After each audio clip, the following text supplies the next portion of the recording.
Teruaki is a hopeless romantic who falls in love with an Okinawan girl, but everything changes when he doesn't understand what she's saying as she speaks the Okinawan language that sounds like your mom during a night with Johnny Sins.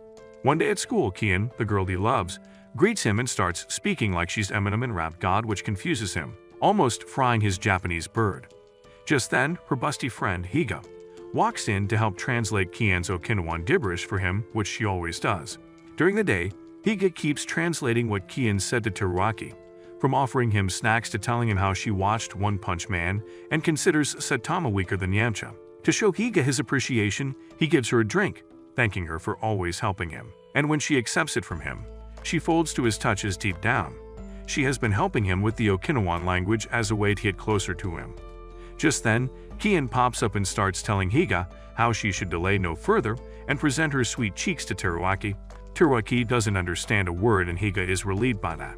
The next morning, while Kian is yapping more words in Okinawan to Teruaki, they spot Higa in the crowd. But when Teruaki calls out for her, everybody in the street froze and turns around to him. They'd all start asking him if he called out for them. And when he's confused, they'd all reveal that they are all named Higa. At school, the girls explain that Higa is a very common last name in Okinawa, the same way Smith is the most common last name in the West. Lega whispers to herself that he should just call her by her first name, but Teruaki hears it and agrees. Kian vouches that Teruaki should call Higa Kana-san instead of her last name, and when Kana translates, she flusters all over the place. After school, on his way back, Teruaki spots Kana, and he is about to call her Higa again, which almost gathers everyone and their dead grandmother's attention. He composes himself to call her first name and screams out Kana-san, but to his surprise, it also freezes and flusters everyone around him. An old lady confronts him, praises him for being a stud who is extremely romantic, and teaches him how to say Kana-san correctly, as in Okinawa, Kana-san means I love you, which almost short-circuits Kana's brain. The old lady tells Kana that she should start making babies immediately with Teruaki after his proposal, but Kana tells the old hag to shut her hole. Days later, Teruaki is faced with a dilemma of a crying child who lost his mama, and when he tries to cheer up the little jit, he cries even louder. Just then, Kian and Kana pop up and help Teruaki handle the little weeping monster. Kian starts doing a ritual by patting his back while saying weird stuff, but when Teruaki asks what she is doing, Kana explains that it's a traditional Okinawan tradition. The Okinawan believes that when a person gets surprised, their soul drops from their body, so to prevent it from going to an isekai, a shaman has to say the magic words while patting their backs to get their soul back. However, the little continues crying, demanding Teruaki to find his mommy so he can drink her milkies. But like a true Okinawan, Kian calms down the little rat by saying that Okinawa is a tiny place, and as long as you're in Okinawa, you'll meet your mother again. Just then, the mother pops up to pick up her son, but after calming down, the little kid tells Kian that he doesn't understand most of what she's yapping. It takes Kian by surprise to see that the new generation doesn't speak the Okinawan language, and he calms her down.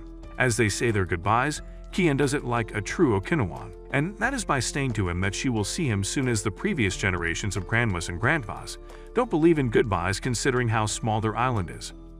Later, while walking back home, Teruaki almost gets trampled by a massive bull, and it surprises him. Seeing this, Kian thinks that just like the little they met before, Teruaki drops his soul out of shock. As Kian is about to comfort him, he starts panicking, but unlike what happened before, she pats his back aggressively, which disappoints him. She explains that it's because adults have bigger souls, but hearing her say that his is big, it causes Teruaki to get flustered. The next day, the whole class is shocked to know that Teruaki has never had sada and daji, a sugared fried dough ball. When he expresses how much he wants to try them, the whole class turns on him, and they all offer to make it for him, which surprises Teruaki. Kian explains to him that Okinawan has a habit called kami-kami attack, which is like how your busty grandma would feed you too much food when you come to visit. For the Okinawan people, they all have a deep desire of wanting to introduce Okinawan food to an outsider like Teruaki, and it's because of their deep love for their culture. The next morning, Teruaki is greeted by bag after bag of sugary balls waiting for him to gobble, and Kian also brings her batch made by her grandma. However, when it comes to Kana, she hides it behind her back and hesitates to give it to Teruaki for the whole day. After school, she is depressed after failing to give Teruaki her sada and daji, but Teruaki pops up, asking her if she's okay. Kana folds like a chair to his kindness and assures him that she's fine. Just then, Kian pops up to ask Teruaki if he enjoys eating Kana's sugary balls. But because Teruaki doesn't understand what she said, Kana has to translate. She thinks of a scenario where she can use this to her advantage to give Teruaki her salad and daiji. But as she's about to do it, she stops herself, realizing she wants to do it properly. So she hands Teruaki her salad and daiji, which flusters Teruaki. They all eat it together, savoring how delicious her salad and daiji is, but suddenly more people from different classes, schools, and areas show up to offer Teruaki their salad and daiji after hearing that Teruaki never had salad and daiji. Teruaki accepts them, and it ends with Teruaki having their sugary balls in his mouth, happy about his decision to move to Okinawa. Days later, Kana and Teruaki catch Kian watching a dude at the shore, and when Kana points out how Kian is in love with him, Teruaki realizes that he's screwed. He tries to convince himself that Kian, the girl he loves, is not in love with another guy, but when he looks closely, he sees that Kian really loves him, which makes Teruaki depressed. Just then, Kian mentions how much she loves kisses, and it hurts Teruaki to hear that Kian's cakes have been conquered and that he lost completely to this dude's Okinawan pickle. However, Kana mentions how she also loves how delicious kisses are in here. Teruaki suspects that he's misinterpreting something. The guy then throws his fishing web and catches some fish. Kana introduces Teruaki to the guy Tetsu, and he tells the group that they are free to take any fish if they want to. Just then, Kian expresses her sadness about not getting a certain fish, and when Teruaki Googles the fish's name, he realizes that Kian loves this fish, and that kiss is also referring to the fish called kisu. Teruaki feels embarrassed, and Kana introduces Tetsu as her brother. Later, Teruaki psyches himself at the beach while waiting for his class to arrive for the beach party, and when Kian and Kana arrive, Teru feels happy to see Kian in her casual outfit. Just then, he sees Kana getting scolded Tetsu for not drinking enough water, so Teruaki pops in to assure Tetsu that he will help Kana stay hydrated. Then the group waits for the other classmates at the beach, but after half an hour, no one shows up. Suddenly, Kian goes full Dio and explains to Teruaki in her JoJo form that Okinawans are known to be late behind schedule, but she begs Teruaki not to hate them for it. After a while, the classmates show up and they get the party started with barbecue. But after they finish, Teruaki can't wait to swim and show Kian his abs. However, the other chooses to joke around instead, as for Okinawans, beach parties are less swimming and more partying. After multiple Okinawan activities, they end up not swimming at all, and Teruaki confronts them about why they don't swim at the beach. Kian states her cheesy poetic bullshit and tells Teruaki that the sea is not for swimming, but they are there for them to enjoy visually. The next day, with Kana already going home, Teruaki has a chance to go home with Kian, and despite the language barrier, he wants to do it to get her sweet cheeks. However, it starts raining and Kian informs him that Okinawan weather is like women, dry in 1 second and wet in the other.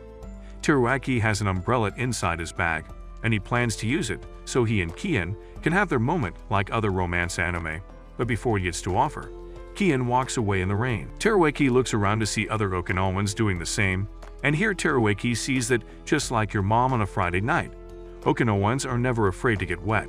Under walk together, Teruaki gathers his bravery to offer his umbrella, but the weather keeps turning on and off like your mom before meeting me, and it ruins his plans. However, it gives them the sight of a rainbow, which is what Okinawa is famous for. Suddenly, Kian gets too wet due to the rain, and out of embarrassment, she leaves Teruaki dry, which means he got cock-blocked by the stupid-ass weather. Some days later, Teruaki meets Kana near the beach, and he points out how the bench she's sitting on is the place where they first met. It shocks Kian to hear this, and they tell her the story. Months ago, after just arriving from the mainland, Teruaki was reading Shonen Jump when some little saw him and interrogated him about how he got Shonen Jump. For Okinawans, Shonen Jump arrived a day later, so for these kids, they saw Teruaki as a time traveler for being able to read the newest as usual Boruto chapter. Just then, Kana showed up to inform them that Teruaki got it a day before on the mainland, and the little jits started crying due to how unfair it was. Teruaki gave them the book and Kana talked to him for the first time, but the wind blew her hat away to the sea.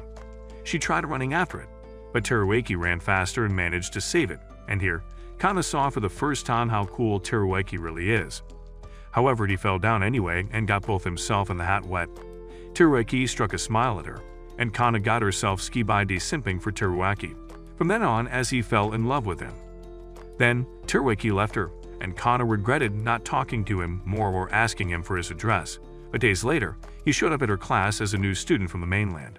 As a non-Okinawan, Teruaki struggled to make friends with the others, not knowing what to say, but Kana was also the same way as she didn't know what to say to him. Just then, Kian showed up and struck up a conversation with Teruaki, but he didn't understand a word that came out of Kian's hole. Here, Kana saw her chance to help Teruaki, and translating for him became a way for Kana to get close to the man he loves. Comment, sweet sugary Okinawan balls, if you want a part 3. And if you like anime recaps like this, then watch this video right here.